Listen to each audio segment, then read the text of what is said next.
I don't know how much thought you give to the end of the world, but the way that you think about it is kind of a big deal. The way that you think about the future is going to have a major impact on the things that you do in the present.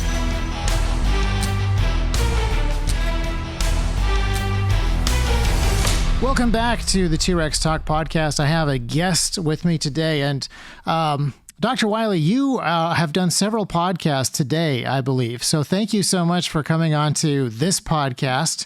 As you know, we've talked before about T-Rex and the T-Rex audience. I would love it if you could talk about eschatology. Help us open that can of worms and discuss some of these things, because there's a lot of conversation online that is important, but oftentimes feels a little bit uninformed by history. And a lot of people have presuppositions and preconceived notions and worldview that they may not know where it came from. So how would you like to start this controversial area? Yeah, this is one of those minefields, particularly in American evangelicalism, not so much in other parts of the world and in other kind of pockets of Christianity historically. By the way, I'm not a doctor, just so you know, Isaac. Oh. I am a senior editor at Touchstone Magazine. I've written a lot of things in a number of books, but I was in a doctoral program at Harvard and dropped out, so I'm one of those guys. I wondered if you had been pushed out. No. I think we have a mutual friend, Bill Potter, who was doing his doctorate program, and then his thesis was politically acceptable when he started. It was not politically acceptable by the time he finished. So, where was he? I can't even recall. It was somewhere in the South where his military history studies were going swimmingly right up until the dissertation was done. Okay. Well, I hope it wasn't VMI or Citadel. But anyway, so when it comes to eschatology is just the term. It's a fancy way to talk about the end of things, the kind of the end of the story. If we think about the book of Revelation, it's not the book of Revelations, it's book of Revelation, just so folks know. And we have a beautiful image in Revelation of the way the world ends, and the way the world ends is a happy ending with Christ and the bride, his bride, the church, living happily forever after in a new creation. So that's the end of the story. But it's the stuff that kind of goes on between now and then where Christians have some different opinions and different ways of thinking about things. You can take the different ways of looking at things and put them into three broad categories. And by the way, these categories have been around since the start of things, since from the early church. So it's not as though we can say one of them is the only way that a Christian can think about these things. There have been wonderful Christian thinkers who have held the different positions. So perhaps the position that most people are familiar with in the United States is modern, and that's an important qualifier, modern premillennialism.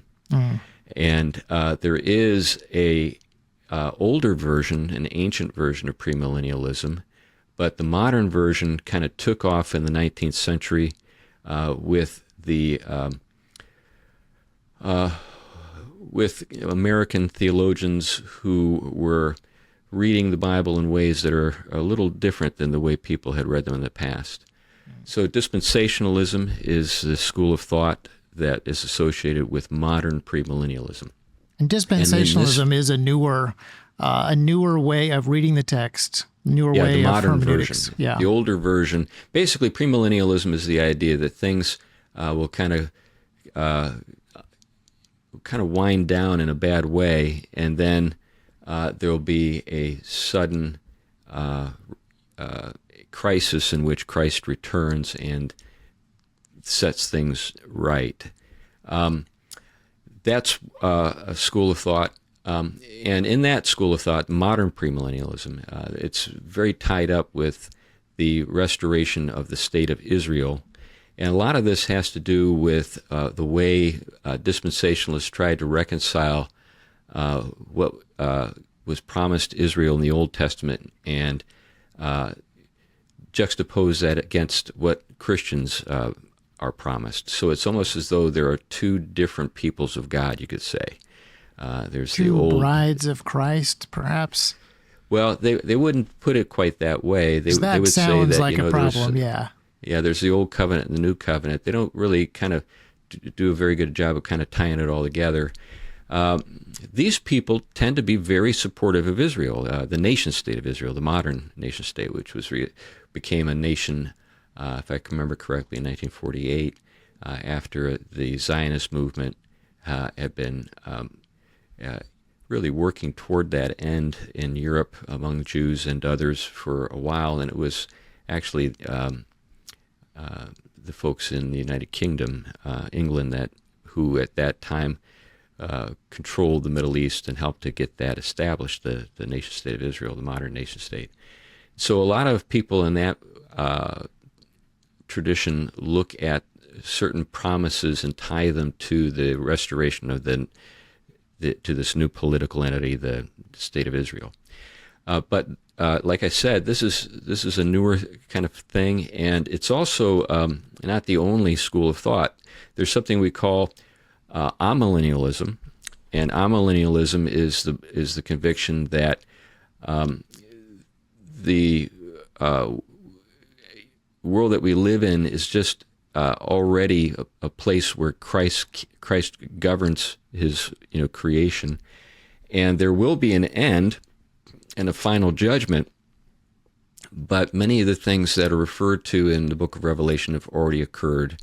There's a school of thought called preterism, and there's a lot of historical evidence that ties to certain events that happened in the past and what's talked about in the book of Revelation. Not the very end of the book of Revelation, of course, which talks about new heavens and new earth, but about persecutions and so forth. And then there's postmillennialism, and I'm a postmillennialist.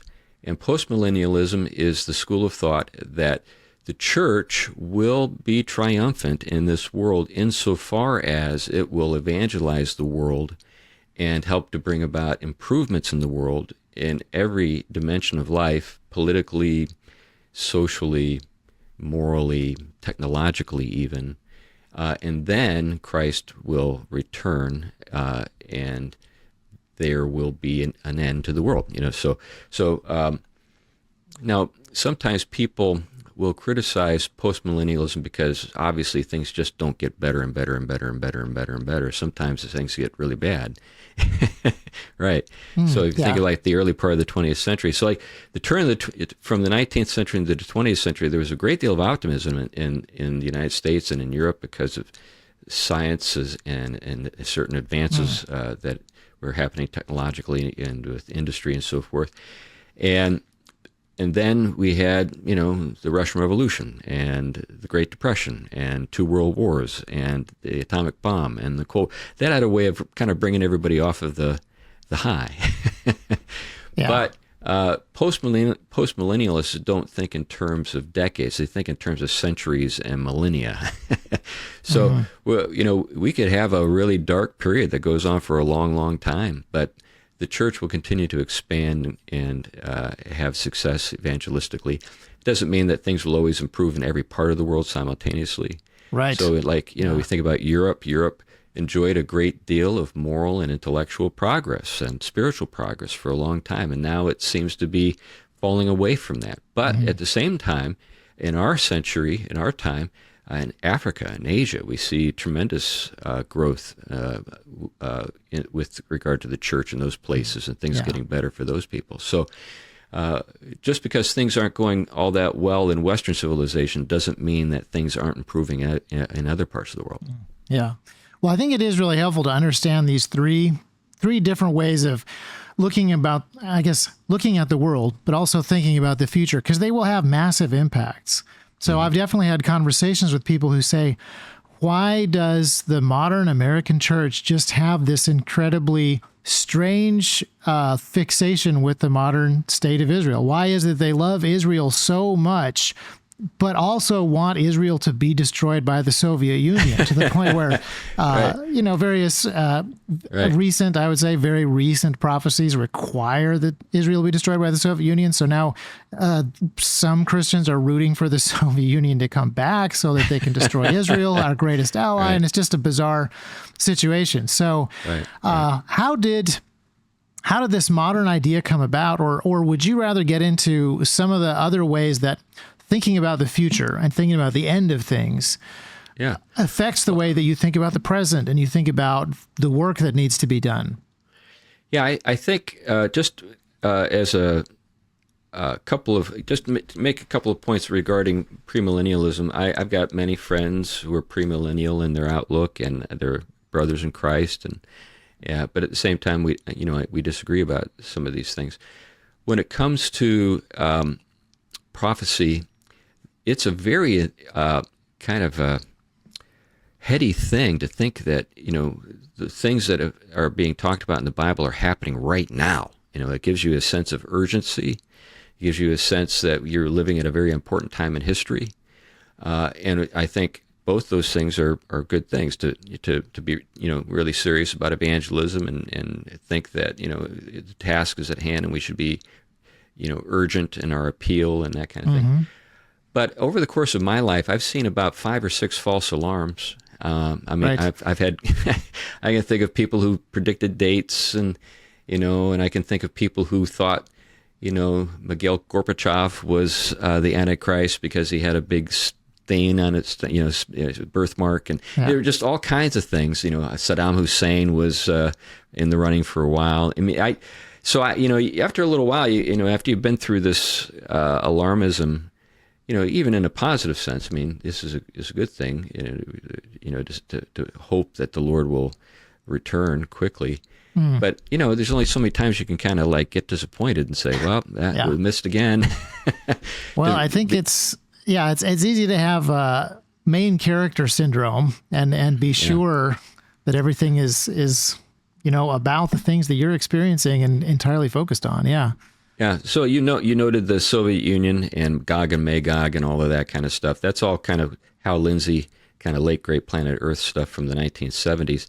And you noted that it's kind of embarrassing the Soviet Union no longer exists, and Russia is kind of a shadow of its former self. And, like you said, those people are kind of disappointed that, it's not a big, scary monster like it once was. Yeah. I remember growing up as a kid, we really took the Soviets seriously. They could have wiped us out.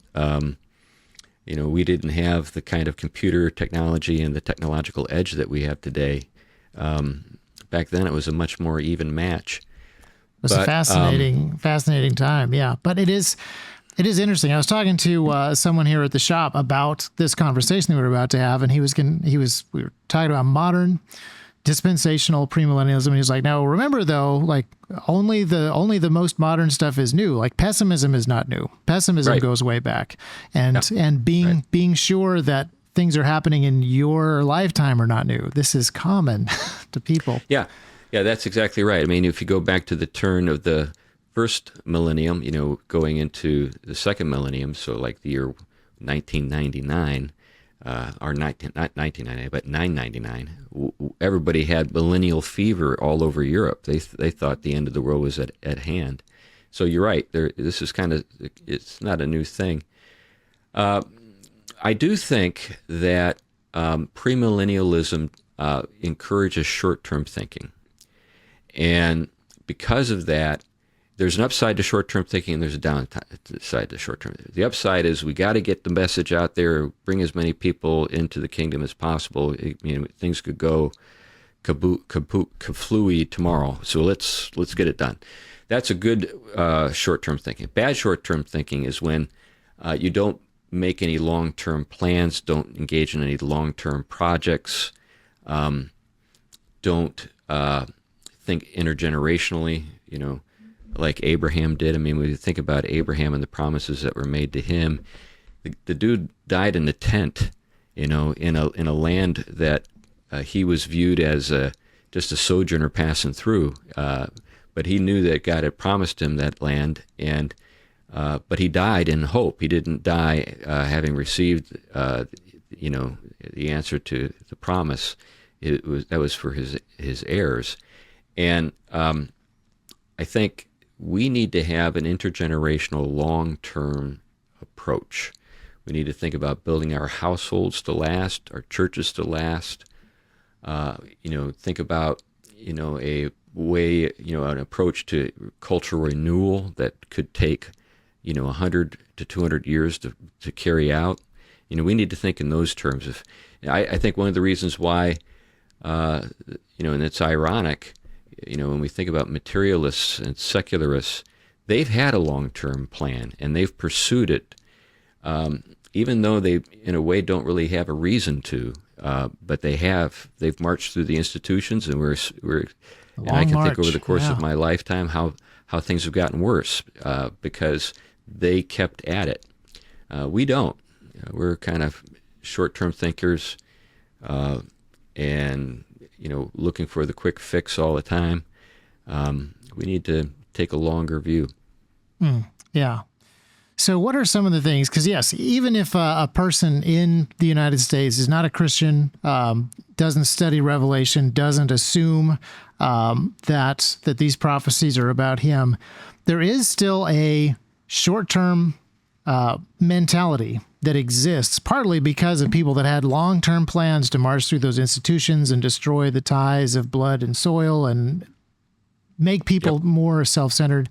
And there is also a pessimism that comes partly from, I would say, losing sight of the promises of God, not taking seriously eternity gives you a very self-centered, selfish look, but also just the things that are happening in the world. I think we're seeing another one of our the wave is retreating. The wave is not continuing to move forwards. We're seeing a retreating ebb of the wave right now. The Democratic National Convention is happening right now. I know even progressive liberals who are watching that and thinking, oh no, what's going to happen next? This is bad. This is the end. There's no reason to have long-term thinking.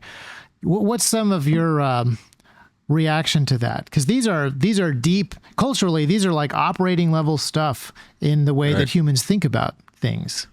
I think it's your sample size has to come into play, what you're looking at. I think, too, if you believe that God is carrying out a very, comprehensive and long-term plan to redeem creation and establish His people, then you're going to have a lot of ups and downs along the way. If you think about just various periods, even in the history of the church, if you think about, obviously, the crucifixion, that was a bad day in the minds of the disciples. And then, there's the resurrection. But then following the resurrection, there's persecution. And there's just, at any given point, reasons to give up hope. But if your hope is in the God who created all things out of nothing, then nothing's impossible for Him, and things can never be so bleak and dark and hopeless that you give up hope, because the God who can bring life from death and something out of nothing is the God who's promised to bring about, bring to pass the things He's promised. A friend of mine named Doug Wilson, he's known for saying this is God's favorite, move, to kind of get things to the place where you're just like, how can this possibly be addressed? I mean, what hope could we possibly have at this point? And then, boom, there's something that happens that just changes everything. I can think of a lot of examples. I can think about times when things were so dark in England with persecution of the Puritans that they started colonies in America. And how did that turn out? Times when the colonies in America were so persecuted by Parliament that we established a new nation. All these, so many of these times when victory was snatched from defeat, and it was better than what we had before. That's exactly right. And so I've got a lot, as many reasons to hope as there are promises in God's Word. And so I'm distressed by some, things I see going on. But one thing, too, being 61 years old and having been involved in a lot of cultural kind of, conflict over the years and so forth. This is like my third or fourth time through this movie. I know how it ends. And, my father was an academic. We lived next to, the colleges that he worked at when I was a kid. I remember hippies and streaking and just all kinds of crazy stuff, Weather Underground. I remember the 1968 Democratic National Convention in Chicago. Yeah. It was as bad as this one. History does repeat itself, yeah. Right. It's kind of weird. But anyway, that was, all that stuff was followed by the malaise of the 1970s, which had its upside too. I mean, the music was pretty good, but everything else was bad. The cars were bad, the houses were bad, But then the 80s came around and things just seemed to like turn on a dime and people had hope again. And it was just like out of nowhere. And I remember those years. Vividly. That's kind of where I am at.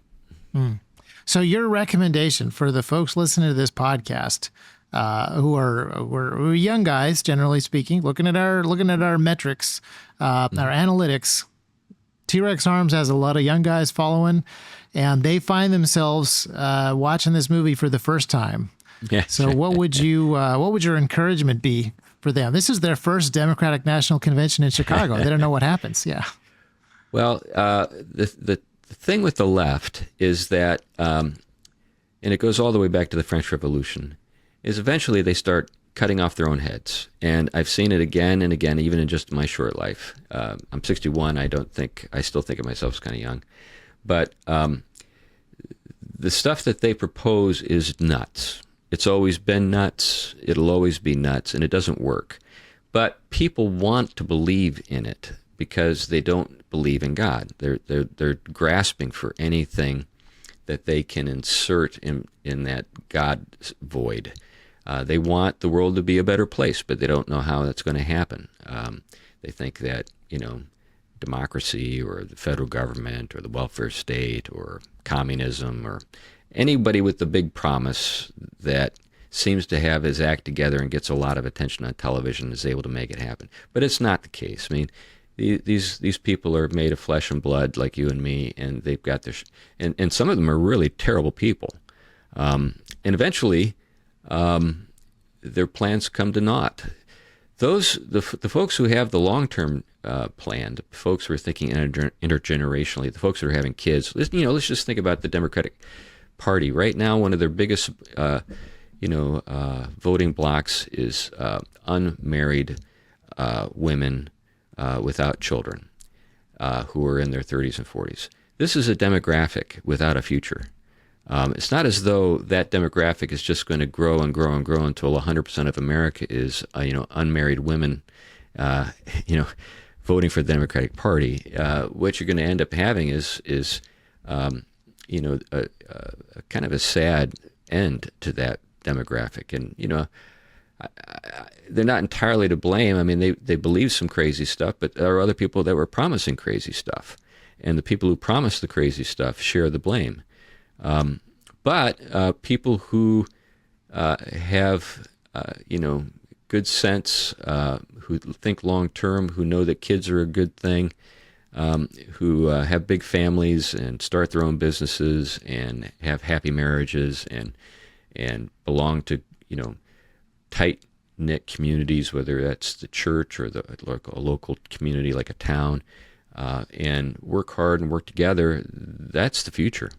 And the reason it's the future is because that's the way God made the world. God designed the world to work in a certain way, and if you work with the design, then things tend to go well for you.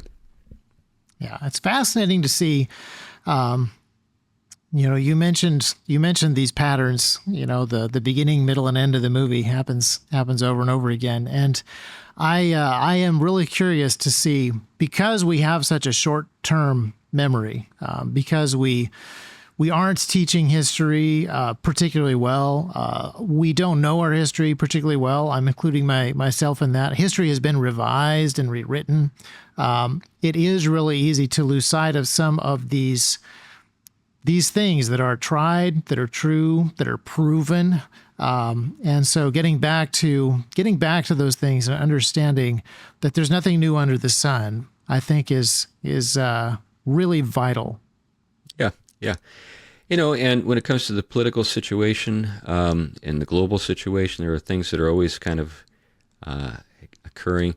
So, returning to the state of Israel and so forth, Israel is not a perfect country. It's guilty of certain things. Every country is guilty of things.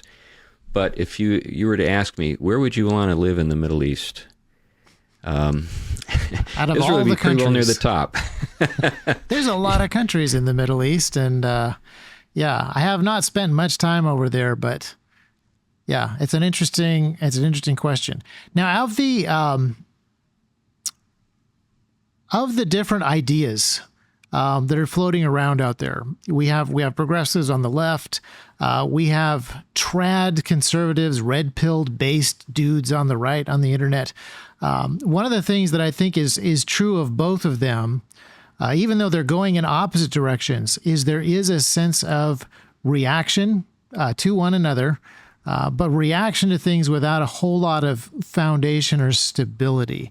What are some things that you would recommend to guys who have, left the left, guys and gals who are moving to the right? They see and value some of these things that you talked about, families and children and towns. How can they find a foundation that is safe to build on and not just run for the first white picket fence? Well, I think that obviously the Christian faith provides us with a way to understand what's going on in the world and our place in it, and gives us a hope and a future. I do believe that that Western civilization is a wonderful treasure chest of riches, intellectually, spiritually, artistically, and so forth. So I am very pro-Western civilization. It doesn't mean that I don't think God hasn't done wonderful things in other cultures and stuff like that. I can appreciate, when you think about just many of the marvelous accomplishments that we see coming out of the Far East, artistically and culturally and so forth. I think we can admire those things. At the same time, I think we should be careful to preserve our patrimony, and that's the thing that I think the left wants more than anything else to destroy, is that patrimony. The thing about Western civilization that's remarkable is that it's not really, it has really no rivals. The only threat comes from the inside, and the left is a kind of heretical movement within the West, and is intended to destroy it from within. So leftism is like, when you think about like China and the Chinese Communist Party. Well, here's a bunch of people from the Far East that decided that they were going to take the writings of a bunch of 19th century Germans to heart and put them into practice. Mm-hmm. But Karl Marx and those guys, you're just like, what were you thinking? Why would you want to do that? Yeah. But anyway, that's the situation we find ourselves in. And so, but when it comes to thinking about these things, I think you need to turn to the Lord. I think you need to get into His Word, the Scriptures. That's a great treasure, the Scriptures. And I think you should appreciate what God has brought about that is positive. Like I said, nothing's perfect. Western civilization has its faults. But there are wonderful things there to cherish. Architecture, art, scientific achievements, things like that. We can be proud of those things. Yeah. And this kind of self-loathing that kind of characterizes the left is just kind of creepy and loony, and is got no future. Yeah.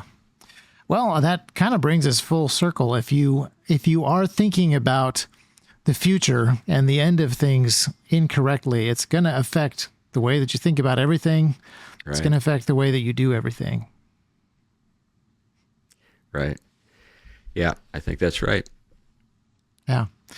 Well, I know that you're short on time. You probably have another 3 or 4 podcasts to record today. Well, I just got a message from I just got a message from my son telling me I needed to do something. Well, I was going to say, you have your own podcast. Where is it that folks can go and listen? Is it the PugCast? Is that the main place where you can be found? Yeah, so the Theology PugCast, I'm not the only person associated with it. Glenn Sunshine and Tom Price are both there with me. But we get into a lot of what we think are interesting matters, and apparently enough people out there think so too to tune in every week to our show. So if you look up the Theology PugCast, you can stay in touch with me there. And then I write a lot of things, and I'm working on a number of books and so forth. Yes.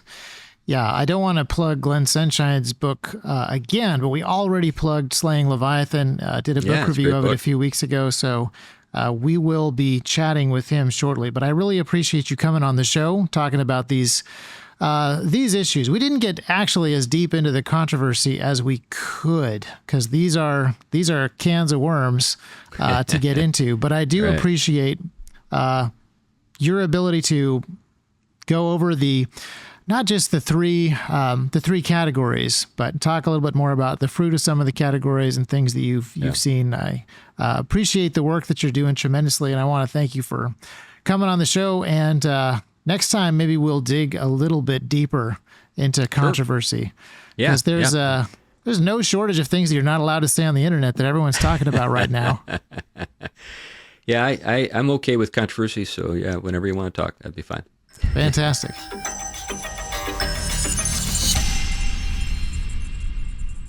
And I want to thank you for listening to that episode of the T-Rex Talk podcast. I'm very curious to know what you guys are thinking about some of these topics. I know that you guys enjoy it when we get into firearm stuff, when we get into industry stuff, when we get into political stuff, but undergirding all of these things are ideologies. And the Christian ideology has shaped so much of Western culture and the last 2,000 years that it's impossible not to get to it and talk about those fundamentals. So let us know what future topics you're interested in as they pertain to the things that we touched on in this episode, the cans of worms that we opened, the cans of worms that we almost opened, or other stuff entirely. There's absolutely no shortage of things connected to this conversation.